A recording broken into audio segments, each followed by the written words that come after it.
적으로 나옵니다. 어, 이 1부는 인연이고요. 2부는 재해무상입니다. 그래서 두 작품을 감상을 하고 내레이터는 백윤식 배우 있죠. 백윤식 씨가 나레이션을 했어요. 제가 이거 댓글을 좀 달았는데 일부는 좀 괜찮았어요. 내레이션도 근데 제가 다큐멘터리와 내레이션 부분을 제가 좀 설명을 드릴까 합니다. 나중에 나레이션도 너무 영상미가 돋보인 부분에 나레이션이 너무 많이 장황하게 설명식으로 되면 좋지 않아요. 우리가 사자가 초식동물을 쫓을 때 어떻게 합니까? 처음에 나레이션을 조심스럽게 해요. 뭐냐? 그 사냥을 하기 전에 그룹으로 식구들이 이렇게 포위망을 구성을 해서 점점 좁혀 나가죠. 그때도 나레이션을 많이 하지 않고 조용한 목소리로 마치 사자가 조심조심 이렇게 접근하는, 여기에도 나옵니다. 여기도 우리나라의 전통 고양이과의 삭이라고 용맹한 삭이 나와요. 조심조심 접근하는 그런 부분에서는 백윤식 씨가 아주 조심스럽게 조용한 말투로 이렇게 합니다. 마치 현장에 있는 것처럼. 그러나 사자가 예를 들어서 살기나 사자가 정령 그 초식동물을 쫓기 시작할 때는 어떻게 하죠? 음향 효과, 북소리 같은 둥둥둥둥둥둥둥 하면서 나레이션이 필요가 없어요. 음향 효과와 또는 BG라든지 백그라운드 뮤직이라든지 BGM이라든지 아니면 영상으로서, 그래서 요즘에 제가 댓글에다도 써놨습니다만 EBS에서 지식 채널이 내레이션 없이 음악과 음향 그 다음에 영상으로만 구성되어 있는 그것들이 오히려 요즘엔 돋보이더라고요. 너무 설명이 많으면 안 좋아.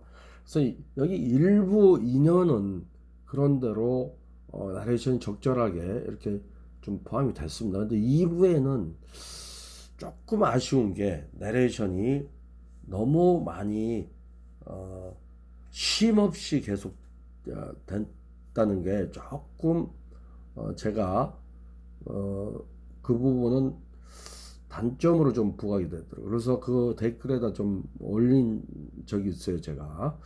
자, 시작할게요. 1부는 인연, 2부는 재무상.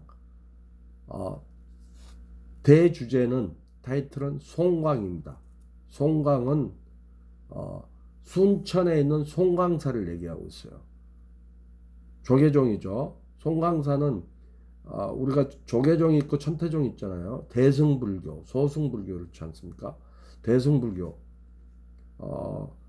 그러니까 자기 혼자만 깨우치지 않고 많은 그 우리 인간 사회에 그 깨달음을, 부처님의 말씀을 많이 퍼뜨려서 많은 깨달음을 갖고 행복해지기를 바라는 그런 대승불교 조계종입니다. 천태종은 자기 자신의 수도를, 소승불교죠.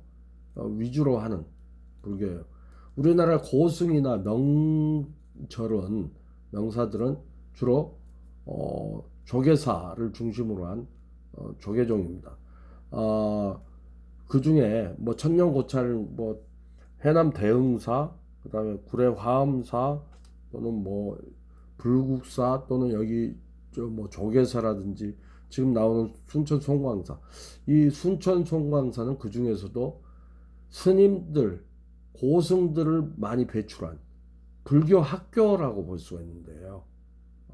순천 송광사는, 자, 그래서 그러한 그 수도를 하고 있는 수양을 쌓고 있는 스님들의 모습과 그다음에 맹수, 살글 중심으로 해서 우리나라의 전통 살글 중심으로 한 맹수와 그다음에 곤충들, 조류, 꽃, 어류까지도 망라해서 나오는 작품입니다. 자, 지금부터 감상을 시작하도록 하겠습니다.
잠들어 있던 무생명을 깨우는 소리가 번쩍합니다.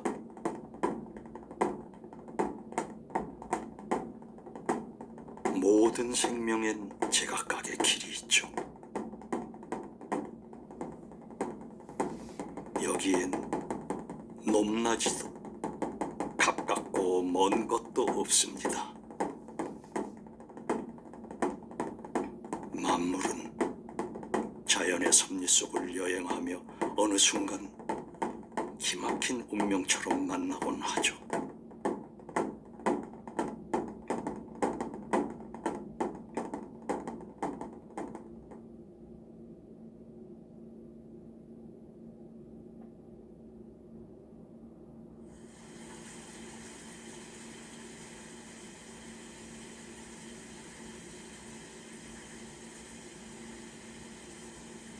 남녘 송광사에 눈이 내립니다. 눈발은 송광사를 더욱 외진 곳으로 만들어 버립니다.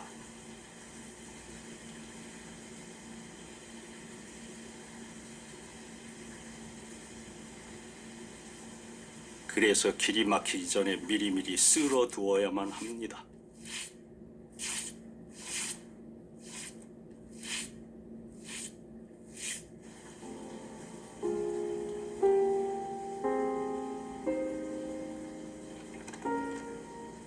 바깥 출입이 드문 수행자들에게 갑자기 내린 폭설은 대수롭지 않은 일일 수 있습니다.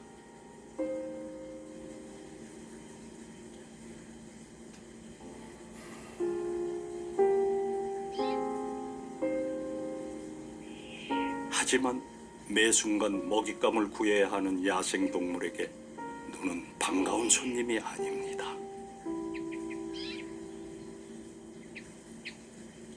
많은 먹잇감이 눈 속에 묻히거나 동면에 들어가 나오지 않기 때문입니다.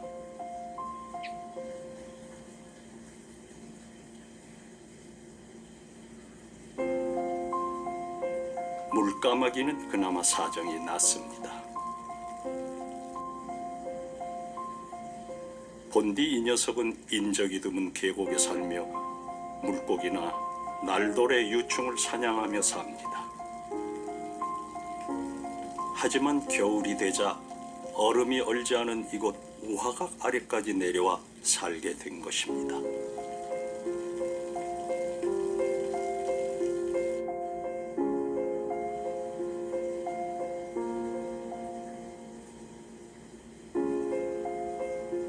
우리나라 숲의 최강자로 알려졌지만 혹독한 추위와 허기로 사계 하루하루는 고되기만 합니다.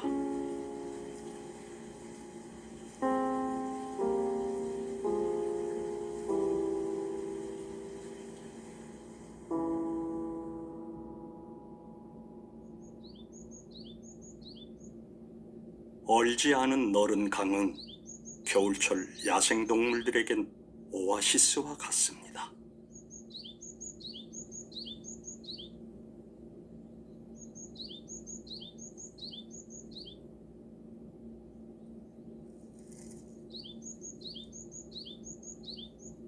은밀한 사냥꾼이 먹잇감을 노립니다.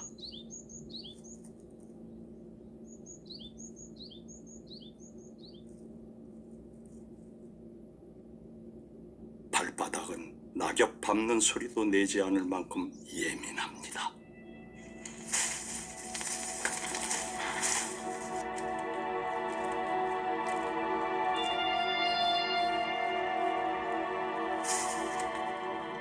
그러나 많은 새를 잡는 것은 쉽지 않습니다.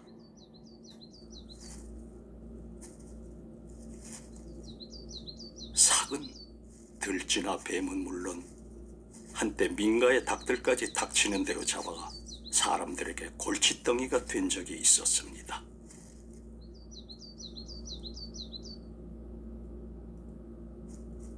하지만 요즘은 외진 곳에서 은밀하게 살아가고 있습니다.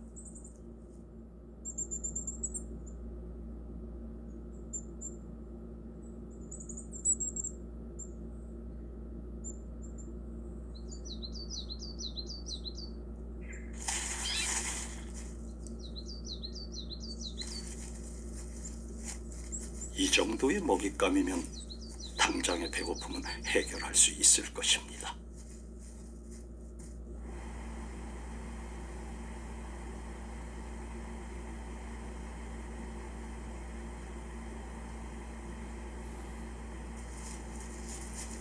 한순간의 방심도 허용되지 않습니다. 굶주린 적들이 도처에 널려 있기 때문입니다.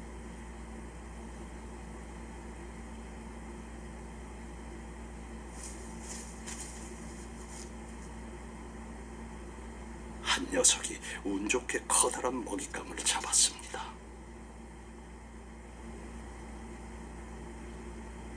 하지만 이곳은 다른 녀석의 영역입니다. 이럴 땐 주랭랑이 상책입니다. 삭의 세계에서 영역 침범은 곧 처절한 응징이 뒤따릅니다.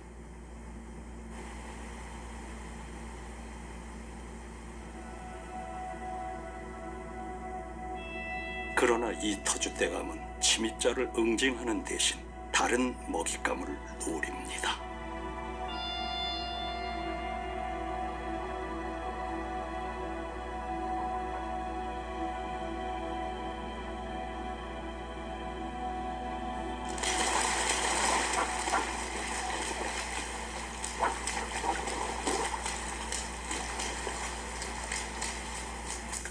한순간에 결정돼 버린 생사. 이렇듯 야생에서 안전한 곳이란 없습니다.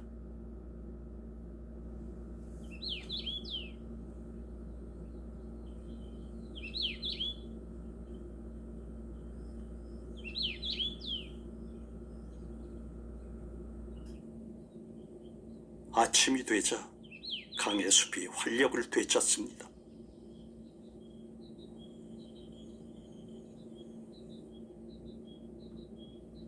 삭은 고양이와 달리 머리에 암갈색 줄무늬가 뚜렷합니다.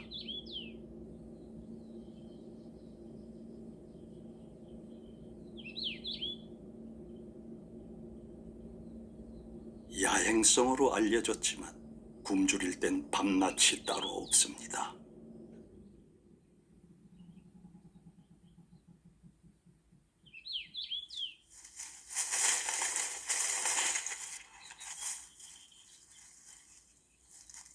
새는 쉬운 상대가 아닙니다. 녀석은 재빠르며 하늘로 나는 순간 천하의 사냥꾼 삭이라도 속수무책입니다.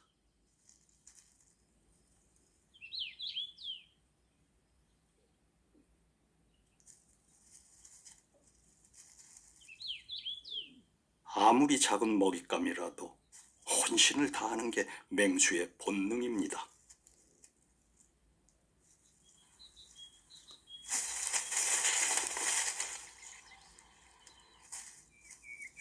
그렇다면 이번엔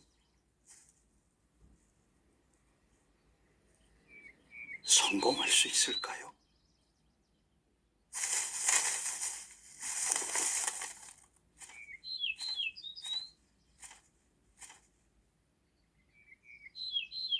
뛰는 녀석 위에 나는 녀석이 있습니다.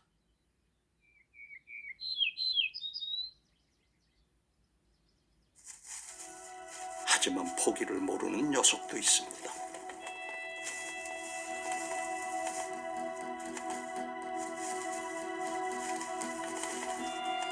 실패는 거듭됩니다.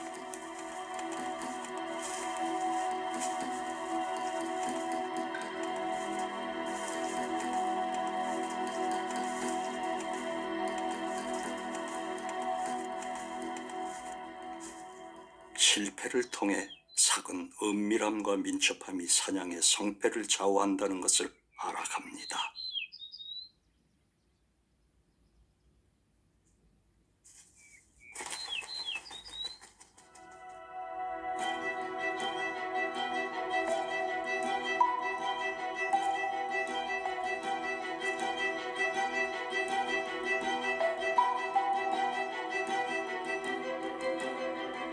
그리고 무엇보다도 포기하지 말고 끝없이 시도해야 한다는 사실도 터득해 가지요.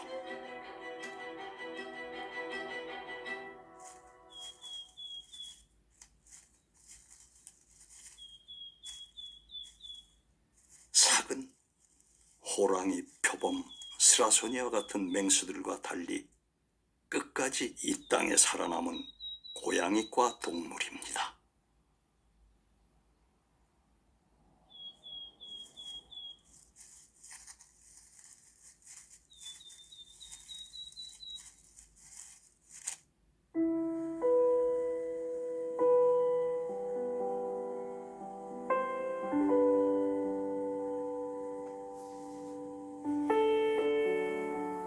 혹한의 시절입니다.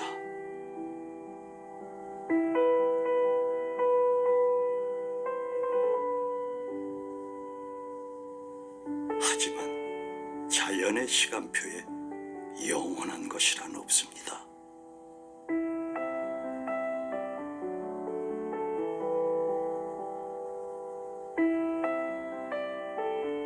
(3월의) 눈보라는 봄이 오고 있다는 자연의 신호입니다.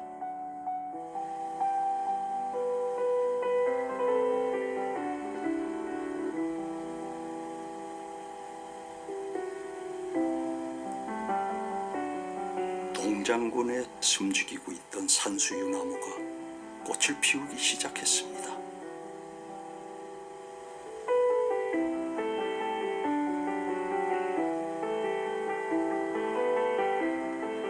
물까마귀에겐 지금부터가 호시절입니다.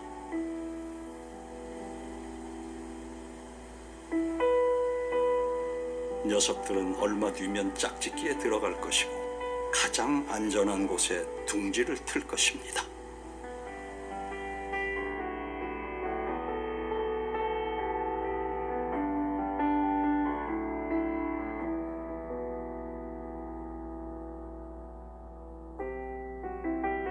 자연의 시간은 공평하게 주어집니다.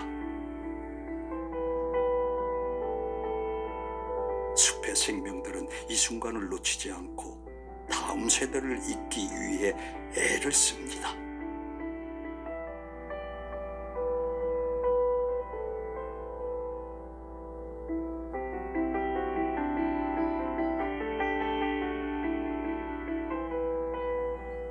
이것 역시 불가에서 말하는 시절 인연입니다.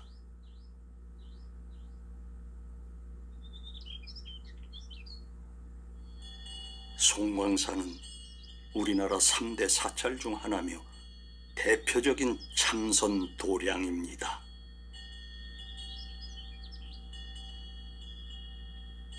밖은 새소리로 가득하건만 법당은 더없이 고즈넉합니다.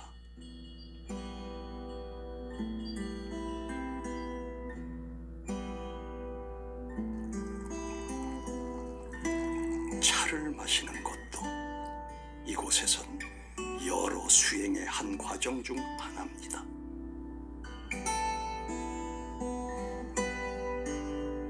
어느 것 하나 사사로운 것이 없고 배움 아닌 것이 없습니다.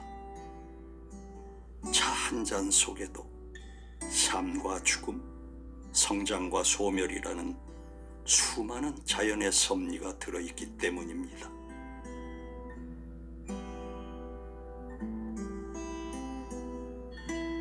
이 세상에 떠도는 그 수많은 인연 중 과연 어떤 기막힌 인연이 이 수행자를 고즈넉한 선방에 불러들였던 것일까요?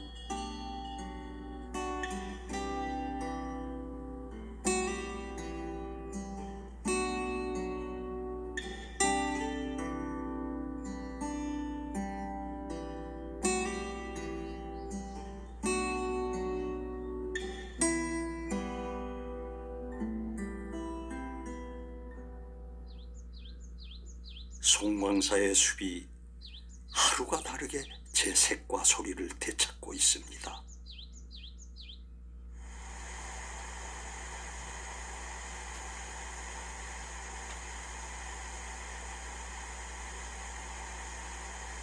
물까마귀도 본격적인 사냥초를 맞았습니다.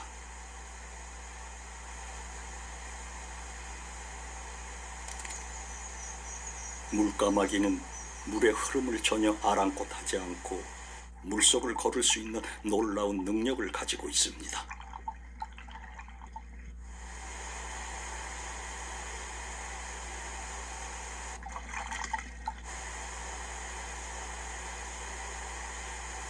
경계심도 많습니다. 그래서 눈에 잘 띄지 않는 벼랑이나 폭포 뒤 은밀한 바위 틈에 둥지를 만듭니다.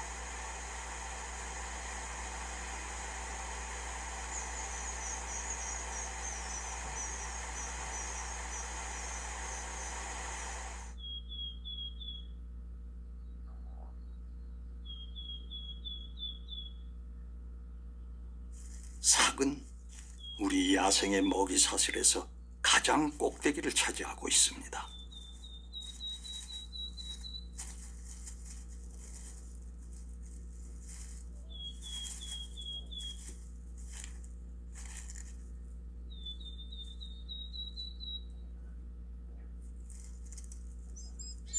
네 발 달린 짐승 중 나는 새를 먹잇감 삼아 공격하는 동물은 드뭅니다.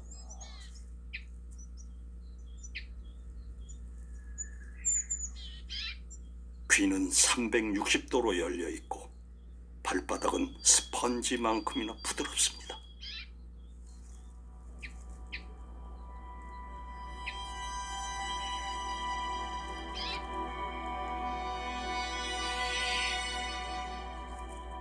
공격할 때는 물개처럼 나선형입니다.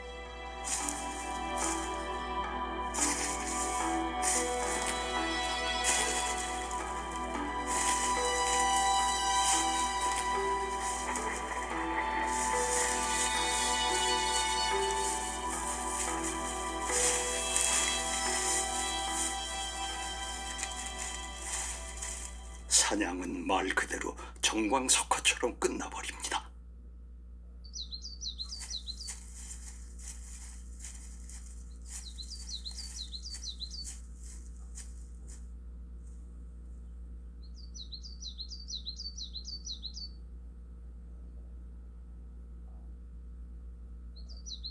때문에 하늘을 나는 새라 할지라도 이 녀석 앞에서의 방심은 금물입니다.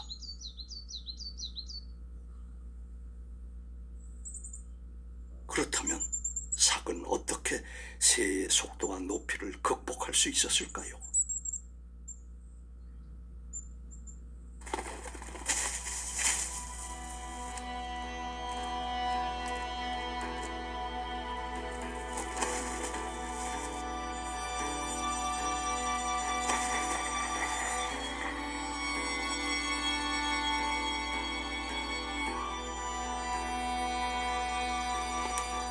새는 날개짓을 통해 몸을 공중에 띄웁니다. 하지만 삭에게도 비밀 병기가 있습니다. 근육으로 무장된 뒷다리입니다. 그것은 마치 보조 추진 로켓처럼 몸을 솟구치게 만듭니다.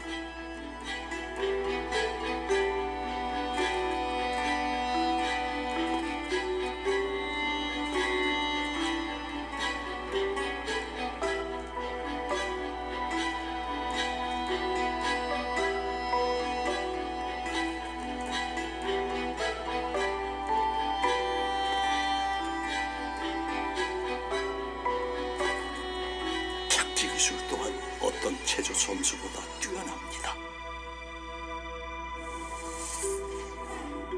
땅에 떨어질 때 몸의 앞부분과 뒷부분을 반대 방향으로 틀어 순식간에 균형을 바로잡습니다.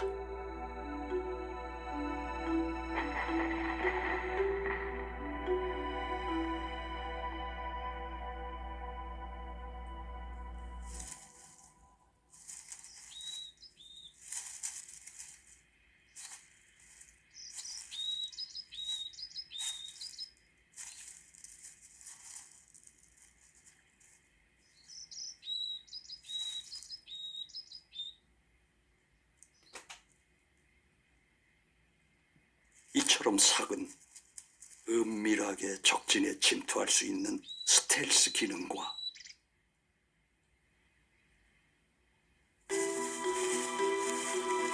제트 엔진 같은 추진력,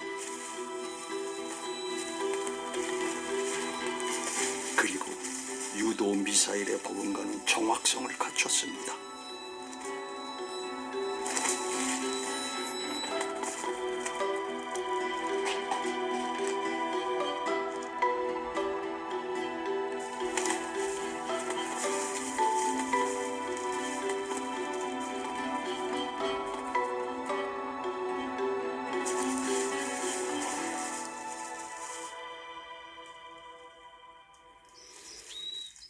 이런 조건들이 삭을 야생 최고의 지배자로 군림하게 만든 것이죠.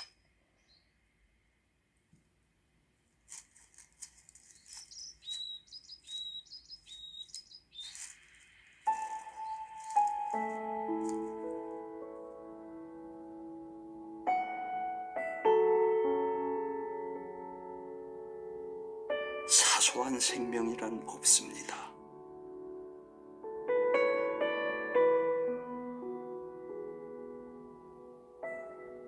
작은 씨앗 하나도 수많은 인연을 통해 만들어지죠.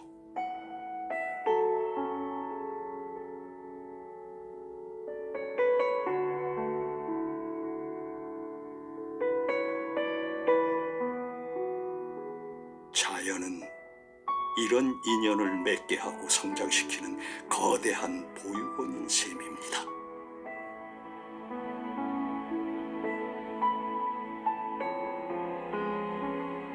그래서 봄에 뿌린 씨앗이 가을에 곡식으로 돌아올 것을 농부는 압니다.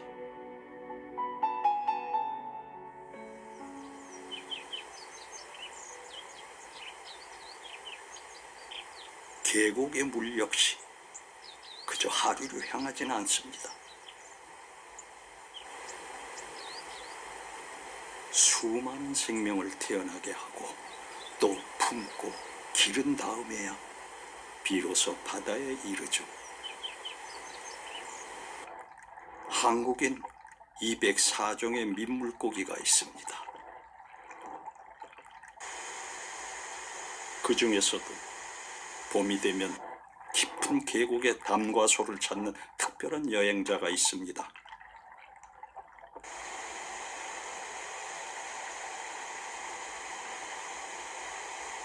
바로 열목어입니다.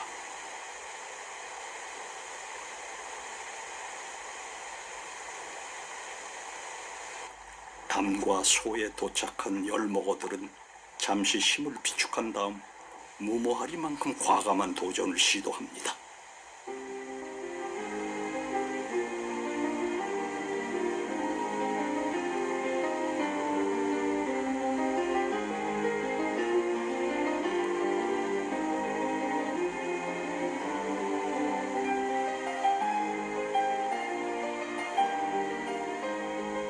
녀석들은 온몸의 에너지를 꼬리 근육에 모아 강력한 추진력을 얻어냅니다.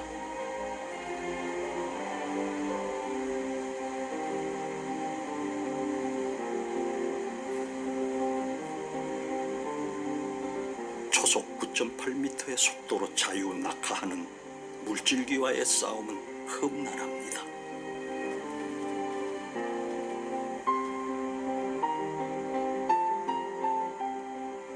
물론 모든 도전자가 성공하는 것은 아닙니다.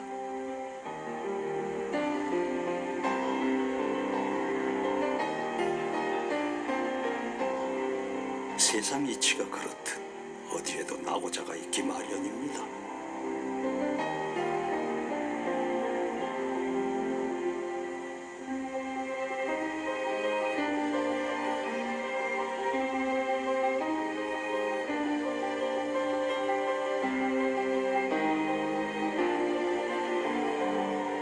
본디 열목어의 조상은 시베리아 연어였습니다.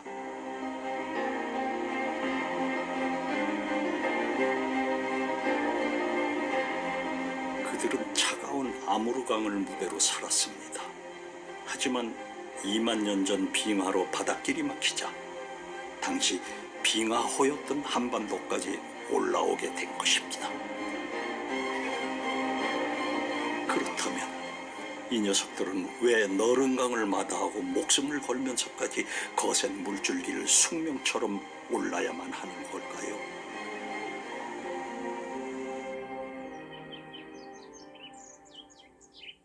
그 비밀이 이 외진 계곡에 있습니다.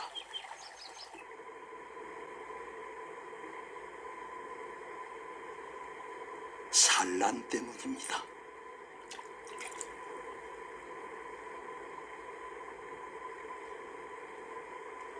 상류에 도착하자마자 열목어들은 산란장 만들기에 들어가죠.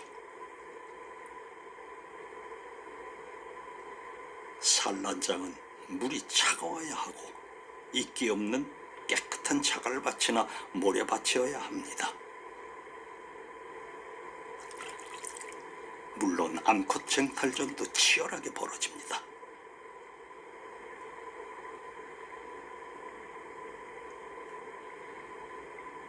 암컷이 알자리를 물색하는 동안 수컷들은 주변을 맴돌며 때가 오기만을 기다리죠.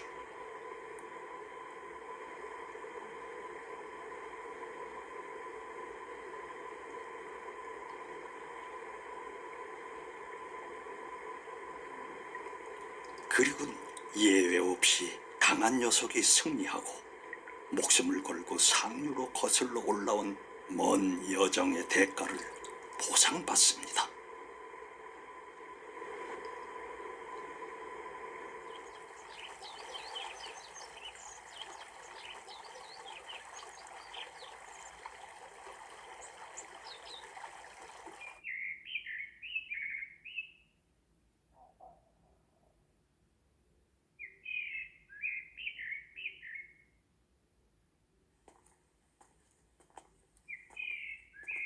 오늘 수행자가 되기 위해 법문 법문의 길을 찾아온 한 사람이 있습니다.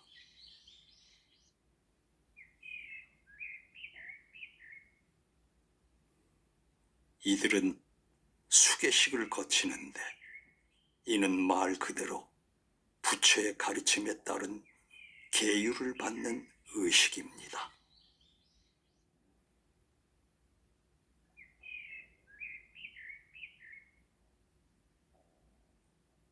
불가에선 머리카락을 무명초라 부릅니다. 이름 없는 풀처럼 부질없기에 번뇌로 가득한 속세를 상징한다는 의미죠.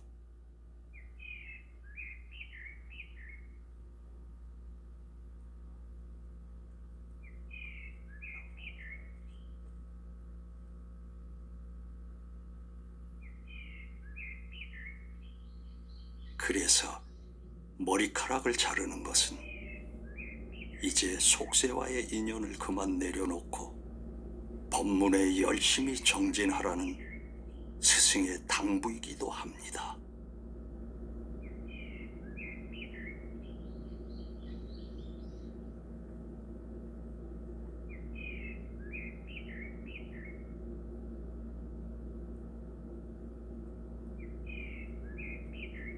이렇듯 자신이 가진 욕망을 모두 씻어내야만 참 수행자가 될 수 있는 게 법문의 길입니다.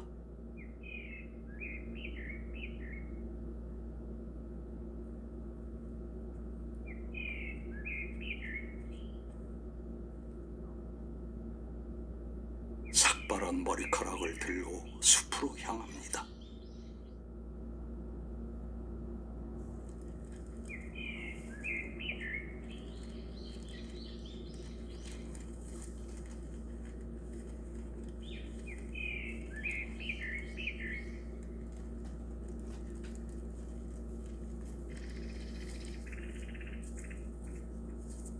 그리곤 자신만이 아는 가장 은밀한 곳에 묻고 마지막으로 자신을 키워준 고향을 향해 합장의 예를 다합니다.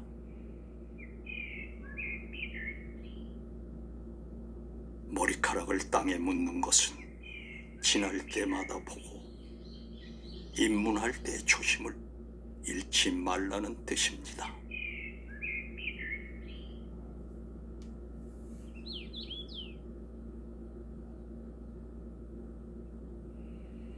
송광사의 또 다른 터줏대감입니다.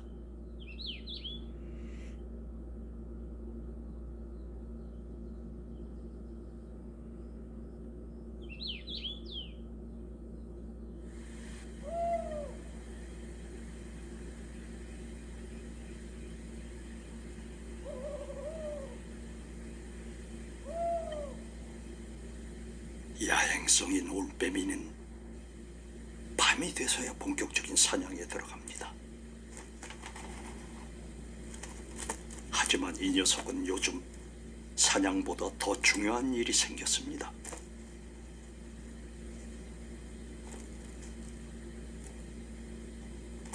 애지중지 알을 돌보는 일입니다. 암컷은 앞으로 한 달 남짓 알을 품어야만 합니다.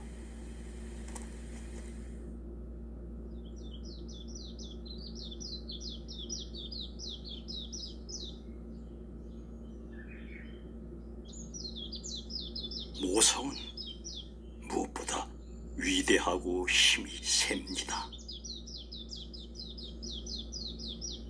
꽃도 열매를 맺기 위해 자신에게 부여된 임무를 다하고 때가 되면 새들도 새끼를 돌보기 위해 동분서주합니다.